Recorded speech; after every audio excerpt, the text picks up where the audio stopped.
ვუყურებთ, მაგრამ ვერ ვხედავთ. ვამჩნევთ, მაგრამ ვერ იდებით. ვპირდებით, მაგრამ გვავიწყდება. დროა შევიცვალოთ მენტალობა. დროა გავიგოთ მათზე მეტი და ვუთხრათ, ჩვენ აქ ვართ. ფართომასშტაბიანი სოციალური რადიო პროექტი იმედზე. ნინო მეუნარგიასთან ერთად. ჩვენ აქ ვართ. მოგესალმებით, ეთერშია გადაცემა ჩვენ აქ ვართ, მე ნინო ვარ მეუნარგია. როგორც ცხოვრობენ ინსტიტუციებში შეზღუდული შესაძლებლობების მქონე პირები, რამდენად მნიშვნელოვანია მათი საოჯახო ტიპის საცხოვრებაში გადასვლა, რას ფიქრობს ამაზე არასამთავრობო სექტორი, რატომ შეეზღუდათ ინსტიტუციებში მცხოვრებ შეზღუდული შესაძლებლობების მქონე პირებს უფლებადამცველებთან შეხვედრა. ამ თემებზე ისაუბრებს გადაცემის სტუმარი, არასამთავრობო ორგანიზაცია ხელი ხელს კომუნიკაციის მენეჯერი გოჩა გაბოძე, მეორე ბლოკში ჩაგვერთვება არასამთავრობო ორგანიზაცია პარტნიორობა ადამიანის უფლებებისთვის პროექტების მენეჯერი ანა არღანაშვილი. გოჩა, მოგესალმებით, დიდი მადლობა სტუდიაში მოსვლისთვის. თემა ძალზედ აქტუალურია, ვიცი საინტერესო გადაცემა იქნება. უპირველეს ყოვლისა, მინდა საუბარი დავიწყოთ თქვენს ორგანიზაციაზე და თქვენს მიზნებზე. ორგანიზაცია ხელი ხელს არის სოციალური ინკლუზიის მხარდამჭერი ორგანიზაცია, რომელიც უკვე 5 წელია არსებობს და საოჯახო საცხოვრისის სერვისს აწვდის ინსტიტუციაში მცხოვრებ პირებს, რომლებსაც აქამდე გარდა ამ დიდი სახელმწიფო დაწესებულებებისა არ ჰქონდათ არსად წასასვლელი და ასევე იმ ადამიანებს, რომლებიც ცხოვრობენ სახლში, ოჯახებში, მაგრამ სურთ დამოუკიდებელი ცხოვრება დაიწყონ და გარკვეული მიზეზების გამო თქვათ საზოგადოებაში მათი ჩართულობა ვერ ხდება ხოლმე და ხშირ შემთხვევაში ეს ადამიანები სახლში გამოკეტილები არიან არა იმის გამო, რომ ოჯახის წევრებს ისინი ნაკლებად უყვართ, არამედ უბრალოდ სხვა გზა არ რჩებათ ხოლმე და ჩვენ ადამიანებს არა მარტო ინსტიტუციებში, არამედ თქვათ ოჯახში მცხოვრებ ადამიანებსაც ვაწვდით საოჯახო საცხოვრისის სერვისს, რომელიც გულისხმობს მხარდაჭერით სერვისის გაკეთებას. ამ ადამიანებს ყავთ ორგანიზაციისგან ასისტენტები, რომლებიც მათ ეხმარებიან ყოველდღიური ცხოვრების რუტინის დაძლევაში. კარგით, რაც შეეხება საოჯახო საცხოვრისს, სად არის ტერიტორიულად? ტერიტორიულად არის დასახლებულ პუნქტებში, გურჯაანში და თბილისში. ანუ ზუსტად იქ, სადაც თითოეულ ჩვენგანი ცხოვრობთ და არა განცალკევებით იზოლირებულად, როგორც ეს სახელმწიფო ინსტიტუციებია. დასახლებულ პუნქტებშია თბილისშიც და გურჯაანშიც. ეს სახლები არის 5 სახლი. თითოეულ სახლში ცხოვრობს 3-დან 5 ადამიანამდე, რადგან ეს არის საოჯახო საცხოვრისის უნიკალურობა და უნიკალური მოდელი. ანუ ეს არის ოჯახის მოდელი, ჩვეულებრივი ოჯახი. მოდელზე აგებული სერვისი. ასევე არსებობს სათემო ორგანიზაციები, რომლებიც თქვათ კანონმდებლობით დაშვებულია, რომ 25 ადამიანამდე ცხოვრობდეს ერთ სათემო ორგანიზაციაში. ეს რაც შეეხება სათემოს. და რაც შეეხება საოჯახოს, განსხვავება არის ის, რომ საოჯახო ტიპის საცხოვრისებში ნაკლები რაოდენობით არიან ნაკლები რაოდენობით და მაქსიმალურად ოჯახურ გარემოსთან უნდა იყოს ეს ყველაფერი მიახლოებული, რადგან ეს არ უნდა იყოს რაღაც ხელოვნური ჩარევა ადამიანების ყოფაში. და რაც შეეხება მათ აქტივობებს, ამ სახლებში როგორ ცხოვრობენ ეს ადამიანები, რას აკეთებენ ყოველდღიურად? მაგალითად გურჯაანის სახლები, რომელიც 5 წელია უკვე ფუნქციონირებს, არის ყველაზე მეტად ჩანს თუ რა შედეგი შეიძლება მივიღოთ იმ ადამიანებისგან, რომელსაც მათ შორის ინსტიტუციური ფუნქციებაც კი ჰქონდათ ხოლმე, ანუ არაფერი არ უკეთებიათ გარდა თქვათ დღის რუტინისა. ეს ადამიანები ნაწილი მუშაობს, სტანდარტული სამსახური აქვს მათ, ერთ-ერთ ჰოსპიტალში მუშაობს ქალბატონი, რომელიც ალაგებს და მას აქვს სრულგანაკვეთიანი სამსახური. ასევე ბენეფიციარების ნაწილს აქვს შიდა მეურნეობა, თქვათ წიწილები ყავთ, ქათმებს აშენებენ, ასევე თქვათ ერთ ბენეფიციარი, რომელიც ხის კამებს ამზადებს, ასევე სხვადასხვა გამოყენებით მეურნეობით ხელსაქმით არიან დაკავებული. და კიდევ თქვათ შემოდგომის პერიოდში აკეთებენ ხოლმე ჩურჩხელებს, რომლებიცაც შემდგომში სხვადასხვა კომპანიები ყიდულობენ და შაშენდელმა ამ ჩურჩხელების დიდმა კამპანიამაც და შემოსავალმაც, რომელიც მიიღეს ამ ჩურჩხელებისგან, ისინი თქვათ დაინტერესა იმით, რომ განევითარებინათ ეს წარმოება და აიღეს იჯარით ვენახი და უკვე საკუთარი ვენახის მოვლა დაიწყეს და ამ ვენახისგან ამზადებენ უკვე იმ ბადაკს, რომელსაც შემდგომში ჩურჩხელებონა და. კოჩა, მაინტერესებს რამდენად მისაღებია უკვე ზრდასული ბენეფიციარების მიმღები ოჯახებიდან გადასვლა აი ამ საცხოვრისებში, საოჯახო ტიპის საცხოვრისებში. არის თუ არა ეს გამოსავალი, იმიტომ რომ მიმღებ ოჯახში ბენეფიციარი არის რაღაც გარკვეულ ასაკამდე, 18 წლამდე, ხო თუ არ ვწდები და მე ფაქტიურად ეს ადამიანი რჩება ჰაერში, ასე ვთქვათ, ხო? ხან სწორედ მასე ვსაუბრობთ, რომ თქვათ არავითარ შემთხვევაში არ შეიძლება თქვათ ის ადამიანები, რომლებიც იზრდებიან ოჯახებში, ანუ მიმღებ ოჯახებში, მინდობით აღზრდაში, შემდგომ ეს ადამიანები რომ მოხვდნენ ინსტიტუტ, ანუ სახელმწიფოს კუთხით, ანუ ინსტიტუციაზე რომ მოხვდნენ ეს ადამიანები, მათთვის სრულად არაბუნებრივი და ეს არის სტრესი, ასე ვთქვათ, სტრესული გარემო იქნება, რადგან ისინი იზრდებოდნენ ოჯახში და სახელმწიფომაც უნდა შესთავაზოს იმგვარი მხარდაჭერითი სერვისი, რომ მათთვის არ იყოს, თქვათ, არაბუნებრივი ის გარემო. თუმცა ჩვენ გქონია შემთხვევები, როდესაც ინსტიტუციიდან გადმოსულან ადამიანები ჩვენ საოჯახო საცხოვრებაში საცხოვრებლად, მაგრამ მათთვის ეს გარემო იყო არაბუნებრივი და ამ გარემოში მათ ვერ მოახდინეს კომფორტულად ვერ იქნეს, თავის კომფორტულად ვერ იგრძნეს, იმიტომ რომ თქვათ მუდმივად ცხოვრობდნენ 200 ადამიანთან ერთად და 3 და 4 ადამიანი მათთვის იყო, თქვათ, ეს სოციალური შიმშილის. ამ შემთხვევაში ისინი ბრუნდებიან ინსტიტუციებში. რა თქმა უნდა. და ეს პროცესი რამდენად ტკივნეულად მიმდინარეობს, ანუ თვითონ ინსტიტუციებს როგორი მიდგომა აქვთ, როდესაც დაუშვათ ბენეფიციარი გადადის საოჯახო ტიპის საცხოვრისში? ინსტიტუციები არის დახურული დაწესებულებები, სადაც ძალიან რთულია ნებისმიერი უცხო პირის მოხვედრა თითქმის შეუძლებელია და ასევე ჩვენ ორგანიზაციის წარმომადგენლებსაც ხშირ შემთხვევაში დიდი პრობლემები ექნებათ ხოლმე, განსაკუთრებით იმ ადამიანებთან, ანუ წინასწარ ყოველთვის ვაცნობთ ამ ადამიანებს, სანამ თქვათ შევთავაზებთ ორგანიზაციაში გადმოსვლას, თუ ვინ ვართ, რას ვაკეთებთ და ასე შემდეგ. მაგრამ განსაკუთრებით თქვათ ქმედუნარო პირებზე როცა არის ხოლმე შემთხვევები, ამ ადამიანებს ფაქტობრივად არ აძლევენ კომუნიკაციის საშუალებასაც. არ აძლევენ კომუნიკაციის საშუალებას და კანონი არეგულირებს ამას თუ არა? ანუ თქვენ პირდაპირ დაშვათ უფლებადამცველების იქნება თუ არასამთავრობო ორგანიზაცია მიმართავთ ინსტიტუციას და ეუბნებით, რომ თქვენ გინდათ ბენეფიციარის გადმოყვანა, მაგრამ მანამდე ხო რაღაც პროცედურები გასავლელია. კი ბატონო, რა გარკვეული პროცედურები რა თქმა უნდა გასავლელია, რომელსაც ინსტიტუციებიდან აი როგორ ხდება ეს თავშოთ კანონი რამდენად გიწყობთ ხელს ამაში? კანონი ნაკლებად გიწყობს ხოლმე ხელს, იგივე თქვათ გუშინ გამოქვეყნეს სახალხო დამცველის ანგარიში, რომელიც სწორედ ამ დიდი ზომის სახელმწიფო ზრუნვის დაწესებულებებს ეხებოდა, სადაც უმძიმესი შემთხვევებია აღწერილი და საკმაოდ მძიმეა ის ყოფა, რა ყოფაშიც უწევს ამ ადამიანს. დაახლოებით 206 ადამიანი არის ამ დაახლოებით 4 შემორჩენილ დიდ სახელმწიფო ინსტიტუციაში ამ ეტაპზე. დიახ, და იმ შემთხვევაში აი დაფიქსირდა ის ფაქტი, რომ უფლებადამცველებს ძალიან გაუჭირდათ ინსტიტუციაში მცხოვრებ შეზღუდული შესაძლებლობის მქონე პირებთან ურთიერთობა, კონკრეტულად დუშეთის შემთხვევა იყო, ხო და რაში მდგომარეობდა პრობლემა? ანუ თქვენ პრობლემა შეგექმნათ ხელმძღვანელობისგან? ხელმძღვანელობისგან ის პრობლემა არ იქნება ხოლმე, უბრალოდ ბიუროკრატიულად იწელება ხოლმე პროცესი, და რამდენ თვეზე?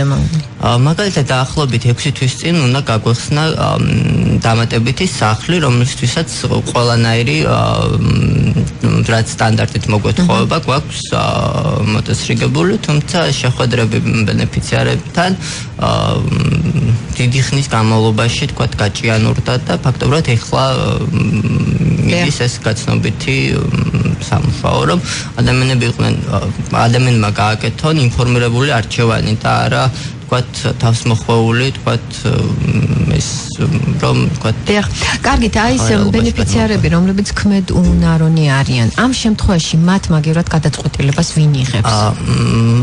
ქმედუნარობის იურიდიული გადახედვა მოხდა ამ ყველაფრის და მათ უკვე მხარდამჭერი ენიშნებათ. თუმცა ჩვენი კონკრეტული ბენეფიციარების მაგალითად მათთვისაც უკვე დაინიშნათ მხარდამჭერი და სასამართლომაც დაადგინა, რომ მაგალითად მათივე პენსია, რომელიც ამ დრომდე იყო გაყინული და ისინი ამ სახელმწიფო პენსიასაც კი ვერ იღებდნენ, არა კონკრეტულად ამ ადამიანს დაერიცხა, არამედ მხარდამჭერს დაერიცხა, რომელსაც ასევე ვაპროტესტებთ და მეორე პროცესი იქნება, რომელიც თქვათ არა კონკრეტულად მხარდამჭერს დავნიშნავს, არამედ კონკრეტულად ბენეფიციარს, რომელიც რა თქმა უნდა თავადვე იღებს გადაწყვეტილებას თუ რაში უნდა დაახარჯოს ეს თანხა და ეს არც სახელმწიფო საქმე არ არის, არც ჩვენი საქმე არ არის. ეს არის იმ კონკრეტული ადამიანის კუთვნილი პენსია, რომელიც მან უნდა განკარგოს და არა მესამეები. ამ შემთხვევაში დამეთანხმებით ალბათ ჩვენთვის მნიშვნელოვანია ევროპული გამოცდილების გაზიარება. რა სიტყვით ამაზე? ჩვენ მოახლოესი 3 თვის განმავლობაში დაახლოებით 5 ორგანიზაციის ევროპული და პოსტსაბჭოთა ქვეყნების წარმომადგენლები გვესტუმრნენ. ჩვენი მოდელი არის პოსტსოციალისტურ ქვეყნებში ერთ-ერთი ყველაზე წარმატებული, რადგან ძალიან ყველაზე კარგი პრაქტიკად მიჩნეული მოდელია. პოსტსაბჭოთა ქვეყნებში მხოლოდ საქართველოში და მოლდოვის შემთხვევაშია ეს მოდელი დანერგილი, თუმცა პიონერები ამ შემთხვევაში ხელის ორგანიზაცია ვართ. ამ მოდელის უნიკალურობიდან გამომდინარე, მაგალითად ჩვენ მთავარი დონორი სოროსის ფონდი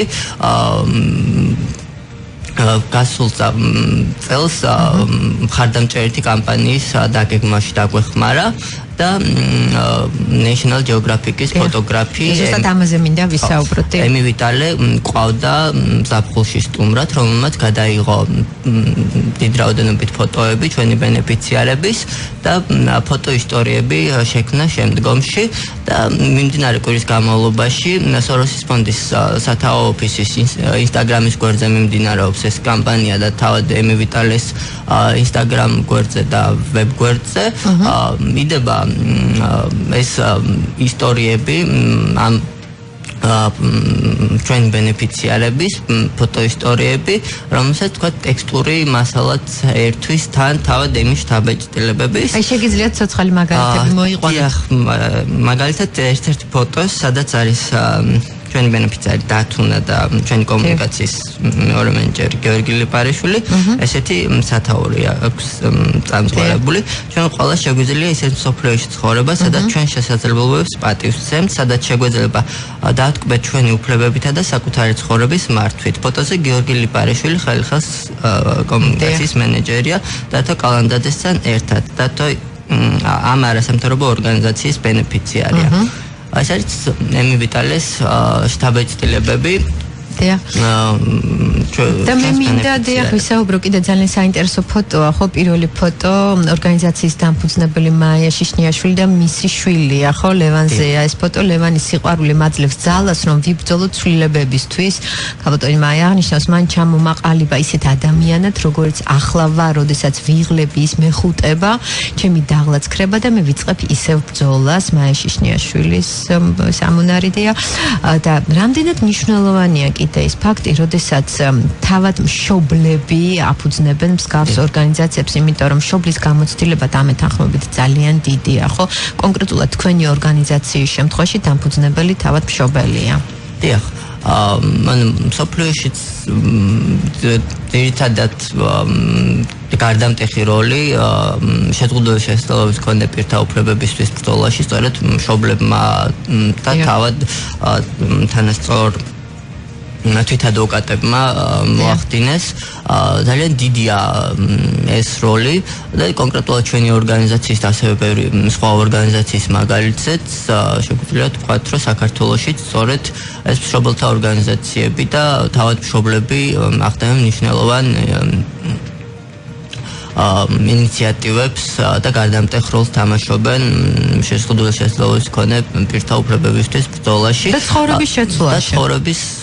შეცვლასა და გაუმჯობესებაში. ეს არის ჩვენ თავაზობთ სახელმწიფოს მოდელს, თუ როგორი უნდა იყოს და როგორ შეიძლება ვახდენენ ამ ადამიანების ცხოვრების უკეთ წარმართვა და ვაჩვენებთ კონკრეტულ ფაქტებს, რომლებიც თქვათ სახელმწიფოს თქვათ ბიუროკრატიული ბიუჯეტიდანაც გამომდინარე, თქვათ ბევრად უფრო ხარჯთეფექტური იქნება ჩვენ დაახლოებით 25 ბენეფიციარიდან თითქმის უმეტესობა საკუთარი შემოსავალიც აქვს და საქმებულებიც არიან, ჯანმრთელები არიან სხვადასხვა საქმეში და ისინი ძირითადად გადასახადების გადამხდელების კი ხდებიან, რადგან უკვე არა მარტო პენსიაზე არიან დამოკიდებული, არამედ საკუთარი შემოსავალი აქვთ, იღებენ ვთქვათ ეკონომიკურ ცხოვრებაში ქვეყნის მონაწილეობას და ეს სახელმწიფოსთვისაც არის ვთქვათ ის გზა, რომელიც ამ ადამიანებისთვის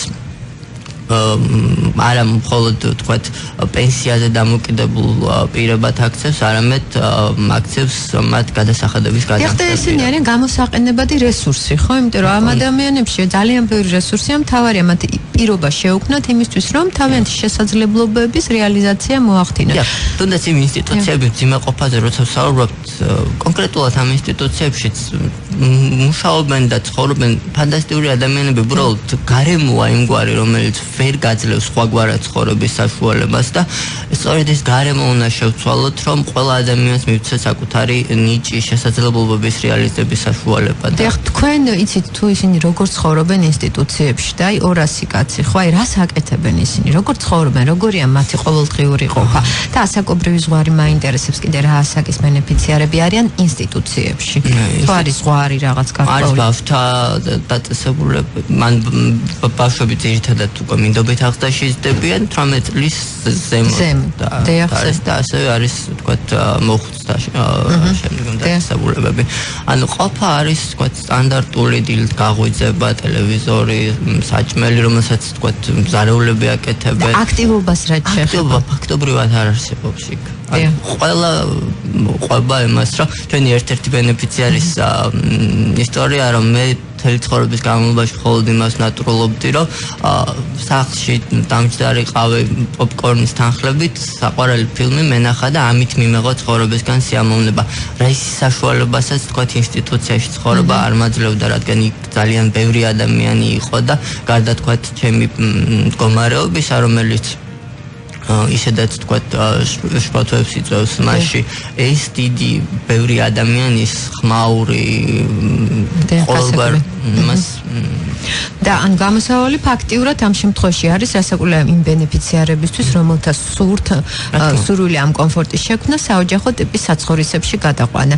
კარგი, თუმცა ადამიანებსაც უნდა ქონდეთ თქვათ არჩევანის გაკეთების უფლება და მათ ვისაც ვისაც სურთ სიახლე, ვისაც სურთ გადავლენ და ვისაც არა, რასაკვირველია ეს ადამიანის კეთილნებაზეა დამოკიდებული. სოფლიო პრაქტიკაშიც ეს ინსტიტუციები არა მარტო საქართველოში, არამედ სხვა ქვეყნებშიც არსებობს. მაგრამ შედარებით უფრო მცირე რაოდენობით. კარგი, ჩვენ ამ თემაზე საუბარს რეკლამის შემდეგ განვაგრძობთ, ასე რომ დაგველოდეთ. ფართომასშტაბიანი სოციალური რადიო პროექტი იმედზე. ნინო მეუნარგიასთან ერთად. ჩვენ აქ ვართ. მოგესალმებით, ეთერშია გადაცემა ჩვენ აქ ვართ, მე ნინო ვარ, მეუნარგია, მე სტუმართან ერთად დაგიბრუნდი, ჩემი სტუმარი არასამთავრობო ორგანიზაცია ხელი ხელს კომუნიკაციის მენეჯერი გოჩა გაბოძე და გადაცემის პირველ ნაწილში ჩვენ ვისაუბრეთ თუ რამდენად მნიშვნელოვანია შეზღუდული შესაძლებლობის მქონე პირთა საოჯახო ტიპის საცხოვრისებში გადასვლა.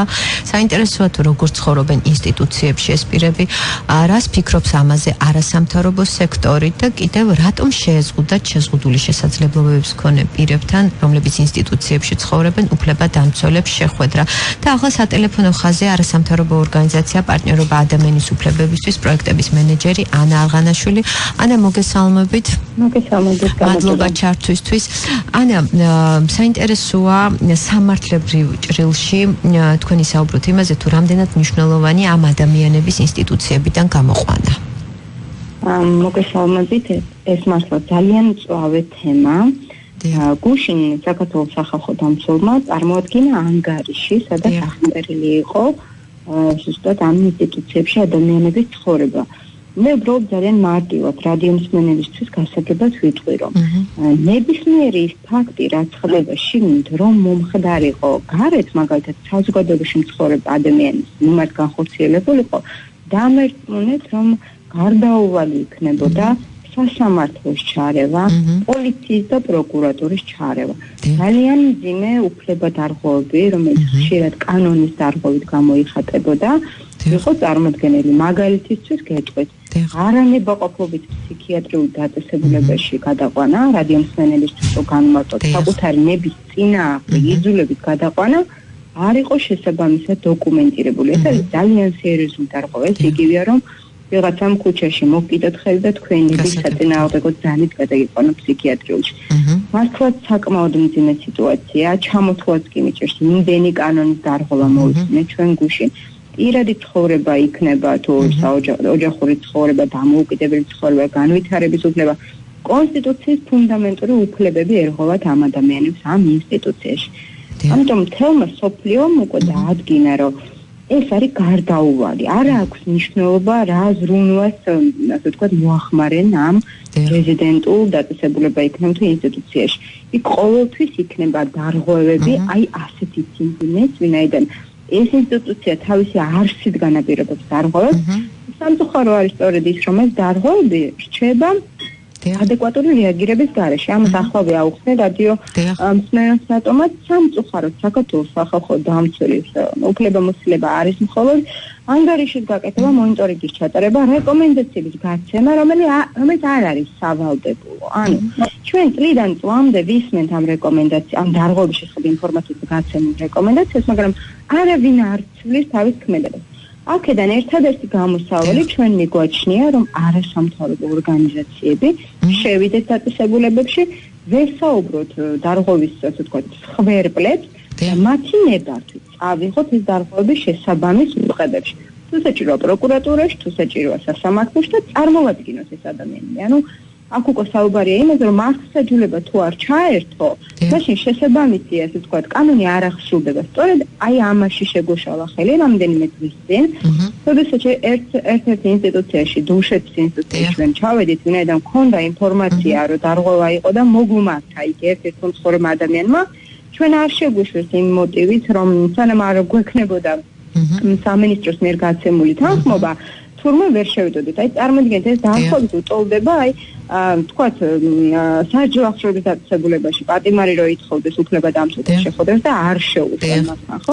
სრულიად, ასე ვთქვათ, ნონსენსი იყო, ვინაიდან მე რო წინასწარ ვთქვა მაგალითად, ვინ ასოციირებს რაიმე ქმედებას, რა თქმა უნდა, ხშირად მათ ჯიან, გუშინ ჩვენ მოვისმინეთ, რომ ერთ-ერთი ადამიანი, რომელიც ამ ინსტიტუციაში ცხოვრობდა, ამბობს, რომ მე რო თქვენ გესაუბროთ, მე გამალახავენ ზუსტად ამ სიტყვას, ან ნემსებს გამიკეთებენ. რა თქმა უნდა, ბუნებრივად ჩვენ არ ვუთხარით კონკრეტული არ დარღვევის ფაქტი არ სუბიექტი, შესაბამისად ჩვენ არ შეგვიშვეს. შემდეგ სამწუხაროდ ტრაფიკინგის წინააღმდეგ ფონდმა, რომელიც მართავს ამ დაწესებულებას, გააკეთა განცხადება, რომ ასე ვთქვათ, არასწორი იყო. ჩვენ მოგვიწია დოკუმენტის წარდგენა, სადაც ხელწერილით ფიქსირდებოდა, რომ დირექტორმა მართლაც უარი გითხრა და ამით ძალიან სერიოზულად შეუზღუდა უფლება თუნდაც მართლმსაჯულებაზე ამ ადამიანებს. იმედი გვაქვს, რომ ეს აღარ განმეორდება. გასაგებია და აი ამ შემთხვევაში თქვენ არ შეგიშვეს და აი ახლა როგორ უნდა მოიქცეთ? ფაქტია, რომ აუცილებელია ის, რომ უფლებადამცველები შეხვდნენ ინსტიტუციებში მცხოვრებ შეზღუდული შესაძლებლობების მქონე პირებს და კანონი უნდა არეგულირებდეს, ხო? კანონი არეგულირებს. პირდაპირ წერია კანონმდებლობაში, კონსტიტუციაში აბსოლუტურად ყველგან წერია, რომ ადამიანს არ შეიძლება შეეზღუდოს უფლებადამცველთან ადვოკატთან შეხვედრა, ხო? ეს ფაქტობრივად ეს რატომ მოხდა? მთელი ამ წლების განმავლობაში სამწუხაროდ მათ მე გეტყვით, რომ სასამართლოებში ალბათ თითზე ჩამოსათვლელი საქმეები იყო შესული, მაგრამ ასევე მინდა არ შემიძლია რომ ვთქვა, რომ საქართველოს მთავრობას, ასე ვთქვათ, აქვს ძალიან სერიოზული დადებითი ნაბიჯი გადადგმული, როდესაც ანტიდისკრიმინაციული კანონი მივიღეთ. ანტიდისკრიმინაციული კანონის ფარგლებში ჩვენ მინიმუმ 8 საქმე მოვიგეთ შარშან, სწორედ ამ თემებზე. ამან გააჩინა იმედი, რომ თუ ჩვენ ასეთ საქმეებს წავიღებთ სასამართლოში დისკრიმინაციის საფუძვლით, ანუ შეზღუდული შესაძლებლობებით ნიშნული დისკრიმინაცია, ეს ადამიანები მართლაც იპოვიან სამართალს და მათი უფლებები იქნება დაცული. ჩვენ რა თქმა უნდა განვაგრძობთ სიარულს ყველა ინსტიტუციაში, უფრო მეტიც გუშინ სახალხო დამცველისგან მივიღეთ მხარდაჭერა იმ კუთხით, რომ ჩვენ ამოვწერთ აბსოლუტურად ყველა დარღვევას, რაც წერია ანგარიში და შემდეგ ვთხოვთ სახალხო დამცველს დაუკავშირდეს თავად იმ პირებს და მათი სურვილის შემთხვევაში დავიწყებთ საქმის წარმოებას. მე ძალიან იმედიანად ვარ იმ კუთხით, რომ ანტიდისკრიმინაციული კანონი ჩვენ გვაძლევს ამაზე რეაგირების ძალიან ეფექტურ საშუალებას. მე ნამდვილად შემიძლია ვთქვა, რომ იგივე სასამართლოები დიდი ყურადღებით ისმენენ ამ საქმეებს. მიუხედავად იმისა, რომ ეს არის სრულიად ახალი ცოდნა და ხშირად შეიძლება არ წავდეს ეს ადამიანი ნანახი, ხო, წარმოიდგინეთ, როდესაც სასამართლოში თავად ეს ადამიანი მიდის და ხდება თავის ისტორიას. ესა ჩემი აზრით ზოგადად საზოგადოების ტრანსფორმაციას შეუწყობს ხელს. იმიტომ რომ ეს ადამიანები აქამდე არ საუბრობდნენ მათი უფლებადარღვევების შესახებ, ახლა საუბრობენ და ითხოვენ მასშტაბების აღსრულებას. დიახ, და ბოლოს შეკითხვა, ფაქტია, რომ ძალიან რთული პროცესია ინსტიტუციებიდან ბენეფიციარების გადაყვანა საოჯახო ტიპის საცხოვრისებში და როგორ ფიქრობთ, რამდენ ხანს გაიწელება ეს პროცესი და ბოლოს ეს უნდა დასრულდეს, ხო და მართლა ადამიანებმა კომფორტულად უნდა იგრძნონ თავი? მე ორ პრობლემას გამოვყოფდი. პირველ რიგში ვიტყოდი, რომ არასამთავრობო ორგანიზაციები, მაგალითად როგორც არ ვთქვათ, ხელისეულს ორგანიზაცია თუნდაც კედელი და რამდენიმე ალბათ ერთხელ ფიქსი ჩამოსათვლელი, ჩვენ ფაქტობრივად სახელმწიფოს მხრიდან ვერ ვხედავთ აი ამ ინიციატივას, ამ რეფორმის დასაწყისს. არსად არ არის გაწერილი დიდი ზომის დასრულთა ინსტიტუციების დახურვა. უფრო მეტად გეტყვით, როდესაც 2005 წლიდან დაიწყო ბავშვთა ინსტიტუციების დახურვა, შეზღუდული მქონე ბავშვთა ინსტიტუციები არც იყო გათვალისწინებული და ამიტომ დღემდე არსებობს თბილბავშვთა სახლი თბილისში და იგივე კოჯრის ბავშვთა სახლი. ანუ სახელმწიფო იჩენს ძალიან დიდ პასიურობას და ამ არასამთავრობო ორგანიზაციებს მართლაც უწევთ საოცარი, ასე ვთქვათ, გაბედული ქმედებების განხორციელება. მაგრამ ჩვენ ვეცდებით, რომ ეს უკვე სამართლებრივი გზით მოვითხოვოთ და დავიცვათ, ვინაიდან თუ სახელმწიფო თავისი პასიურობით, უმოქმედობით არღვევს ადამიანის უფლებას, ეს ისეთივე დარღვევა, როგორც წარმოიდგინეთ პირდაპირ რომ მივიდეს და არ ვიცი, გამოკეტოს ან დაარღვიოს თავისი ნეგატიური ქმედებით, ხო? ჩვენ გვინდა რომ სასამართლომ იმსჯელოს ამაზე როგორც უფლება დარღვევაზე და გარკვეულწილად სახელმწიფო სტრუქტურას დაევალოთ ან ასე ვთქვათ რაღაცნაირად გაცნობიერონ რომ ინსტიტუციაში ადამიანის ცხოვრება იმთავითვე არის ძალიან სერიოზული უფლება დარღვევა და ამას გამორიცხავს ადამიანის უფლებების საერთაშორისო სამართალი.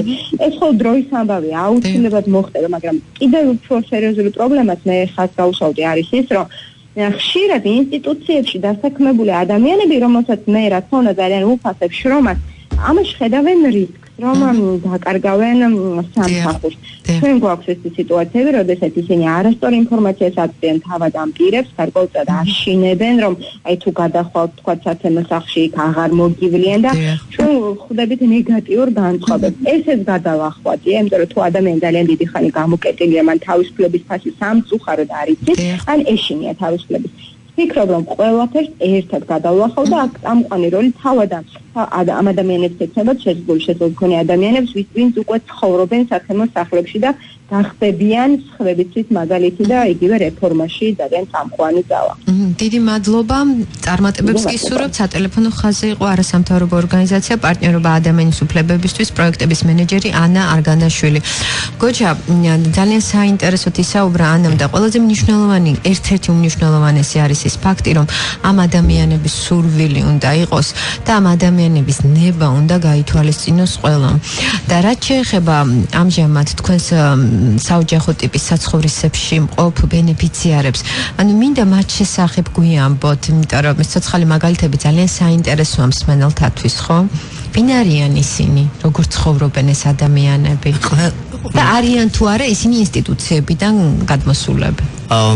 ამ ეტაპზე მხოლოდ ორი ადამიანია, რომელიც ინსტიტუციური ცხოვრება არ აქვს გავლილი.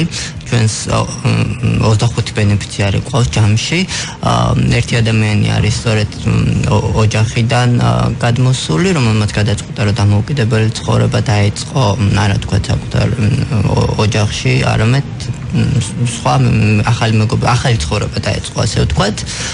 და მეორე ადამიანი არის, რომელიც ორი ადამიანი ყავს კიდე, რომელიც მინდობით აღზრდაში იზრდებოდნენ და შემდეგ მინდობით აღზრდელების 18 წლის შემდეგ ამ ადამიანებს ვთქვათ ეს სახელმწიფო შემწყობაც უწყდებათ ხოლმე და ორი ადამიანი, რომელიც მინდობით აღზრდიდან მოხდა შემდეგ. დანარჩენი ყველა მათგანის აქვს ეს მძიმე ინსტიტუციური ცხოვრება გავლილი. დაახლოებით თბილისის სახლები 1 წელია რაც გაიხსნა, მეც 1 წელია რაც ამ ორგანიზაციაში ვარ და თანამშრომლობ მათთან. ყველა მათგანის ცხოვრება არის განსხვავებული, უნიკალური, ყველა მათგანის ინტერესები არის სხვადასხვა.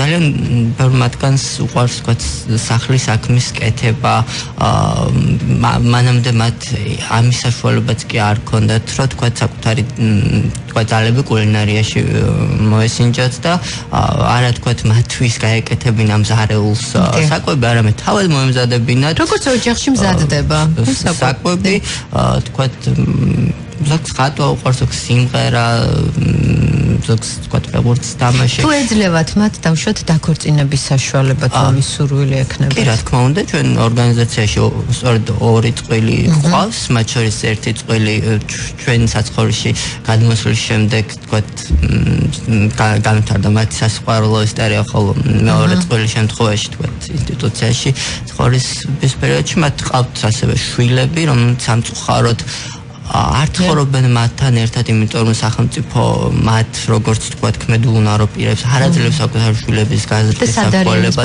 ბავშვები მართალია ახლოს არიან მათთან, ანუ მინდობით აღზრდებლებთან იზრდებიან, მაგრამ ჩვენ გვაქვს სურვილი რომ ოჯახები შეიკრას და გვაქვს ასევე რესურსიც იმის რომ ცხოვრობდნენ ბავშვები მათთან ერთად. კანონმდებლობის თვალსაზრისით არ შეიძლება თითქოს რომ სადაც არიან დიდები იქ ცხოვრობდნენ პატარებიც, მაგრამ ოჯახი როცა არსებობს ეს ხომ არის საოჯახო ტიპის საცხოვრისი. ანუ ეს ითვალისწინებს ხო დედა-მამა, შვილი. რა თქმა უნდა. და ამ ადამიანებს ეძლევათ თუ არა მის საშუალება რომ თავენ შვილები ნახონ. რა თქმა უნდა, ხშირად ნახულობენ, კომუნიკაცია აქვთ მინდობით აღზრდებლებთან, ასევე თვითონაც სტუმრობენ, მაგრამ ეს რა თქმა უნდა არ არის ის, რაც უნდა იყოს. მე ვფიქრობ რაღაც გარკვეული დილემის წინაშე ვდგავართ, ხო ბავშვები არიან მინდობით აღზრდაში, ანუ მათ ყავთ ეს მშობლები, ანუ ბიოლოგიური მშობლები და კიდევ მშობლები, ისინი ზრდიან მათ, მაგრამ ფაქტია რომ 18 წელს რომ მიაღწევენ 18 წლის ზემოთ, ესე იგი ეს ბავშვები, რომელთაც ყავთ ბიოლოგიური მშობლები და კიდევ მინდობით აღზრდაში არიან და მშობლები, ანუ ფაქტობრივად 4 მშობელი ყავთ, ასე ვთქვათ, გამოდის, ესენი მერე უნდა გადავიდნენ ინსტიტუციაში. ეს რაღაც ძალიან დიდი დილემაა. ხო 18 წლის ასაკის მერე სადნა წავიდნენ ისინი? თუ არა საოჯახო ტიპის საცხოვრისში. ანუ სახელმწიფოს უნდა ქონდეს მკვეთრი სტრატეგია შემუშავებული. მართალია იმ ადამიანებს, რომლებსაც უკვე უსრულდება 18 წელი და უნდა დატოვონ, თქვათ, მინდობით აღზრდელს ოჯახი, თუ თქვათ მინდობით აღზრდელს არ აქვს იმის სურვილი, რომ თქვათ მუდმივად მათთან დარჩეს ეს ადამიანი. ანუ ცდილობს სახელმწიფო რომ თქვათ სათემო ორგანიზაციებში გადაამისამართოს ეს ადამიანები, მაგრამ თქვათ სათემო ორგანიზაციებსაც აქვს გარკვეული ლიმიტები და სახელმწიფოსაც აქვს გარკვეული რაოდენობა ადამიანების, რომელსაც თქვათ ვაუჩერს გამოუყოფს და თუნდაც ის წირი ვაუჩერი, რაცაც სახელმწიფო მათ აძლევს, ესეც არის შეზღუდული რაოდენობის ადამიანებზე გათვლილი. და ამიტომ უნდა მოხდეს ეს არ უნდა იყოს ერთ ორ ან სამ ორგანიზაციაზე დამოკიდებული, თქვათ იგივე ბავშვთა სახლების დეინსტიტუციონალიზების თემა, რომ ავიღოთ სახელმწიფომ კარგი პრაქტიკა დაუშვა და კარგი მაგალითი აჩვენა თუ როგორ უნდა მოეხდინა ამ დიდი დაწესებულებების რეორგანიზება და მათი სისტემის შეცვლა, თქვათ, პრიორიტეტი რა თქმა უნდა, მინდობით აღზრდას მიენიჭა, თუმცა იმ ადამიანებისთვის, ვისთვისაც ეს მინდობით აღზრდელები ვერ მოინახათ, გარკვეული იურიდიული საფუძვლები არ არსებობს. მეცვით მათთვისაც მცირე საოჯახო ბავშვთა სახლები გაკეთდა, ხო? სადაც ეს ადამიანები იმგვარ გარემოში ცხოვრობენ, დაახლოებით როგორც ჩვენი სახლები არის. და სწორედ ასეთივე თამამი ნაბიჯი უნდა გადადგას სახელმწიფომ შეზღუდული შესაძლებლობის მქონე პირთა დეინსტიტუციონალიზების საკითხში და უნდა იყოს მეტად უფრო გაბედული და არ უნდა შეშინდეს ცვლილებები, სახელმწიფო უნდა იყოს ლოკომოტივი ამ შემთხვევაში ამ ცვლილებების და ჩვენ რა თქმა უნდა მხარდამჭერები ვიქნებით და ჩვენ გვაქვს კონკრეტული წარმატებული მაგალითები და დღევანდელი რეალობიდან გამომდინარე ძალიან ცოტა დრო დაგვრჩა თქვენ სამომავლო გეგმებზე მინდა ისაუბროთ. სამომავლო გეგმები უახლოესი არის ის, რომ კიდევ ერთი მე-6 სახლი შეემატება ჩვენს საცხოვრისებს, ასევე გვექნება ხელების ტრადიციული შემოდგომა დათარაობა და იმედი მაქვს რომ მხოლოდ სახელმწიფოზე და კეთილ ადამიანებზე არ იქნება ეს ყველაფერი დამოკიდებული და ბიზნესიც აიღებს საკუთარ სოციალურ პასუხისმგებლობას და მხარს დაუჭერს ამ ადამიანებს. ხშირ შემთხვევაში ირიბად ხდება ამ ყველაფრის ახალისება და ბიზნეს ორგანიზაციებსაც არ აქვთ ხოლმე კონკრეტული მკვეთრი ხედვა. მათ ხშირ შემთხვევაში უნდათ კეთილი საქმის კეთება და ეს კეთილი საქმე ხშირ შემთხვევაში უფრო მეტად PR კამპანიებს ემსგავსება, ემსგავსება და ჯობს ამ ადამიანებს საკუთარი შრომა დაუფასონ და მხარი დაუჭირონ ამ ფორმით, როგორც თქვა გასულ წელს და მე გვაქვს რომ გამოეხმაურება ამ ჩურჩხელების ტრადიციულ კამპანიას და როგორც თქვენ აღნიშნეთ, რასაკურველია ამასთან მიმართებაში სახელმწიფო უნდა იყოს ლოკომოტივი. კარგით, მე გისურვებ წარმატებებს, ძალიან დიდი მადლობა საინტერესო საუბრისთვის. გადაცემის სტუმარი იყო არასამთავრობო ორგანიზაცია ხელი ხელს კომუნიკაციის მენეჯერი გოჩა გაბოძე. მადლობა თემით დაინტერესებისთვის და მოწვევისთვის. დროებით. უყურებთ, მაგრამ ვერ ხედავთ. ვამჩნევთ, მაგრამ ვერ იდებით. ვპირდებით, მაგრამ გვავიწყდება. დროა შევიცვალოთ მენტალობა. დროა გავიგოთ მათზე მეტი და უთხრათ, ჩვენ აქ ვართ. ფართომასშტაბიანი სოციალური რადიო პროექტი იმედზე. ნინო მეუნარგიასთან ერთად. ჩვენ აქ ვართ.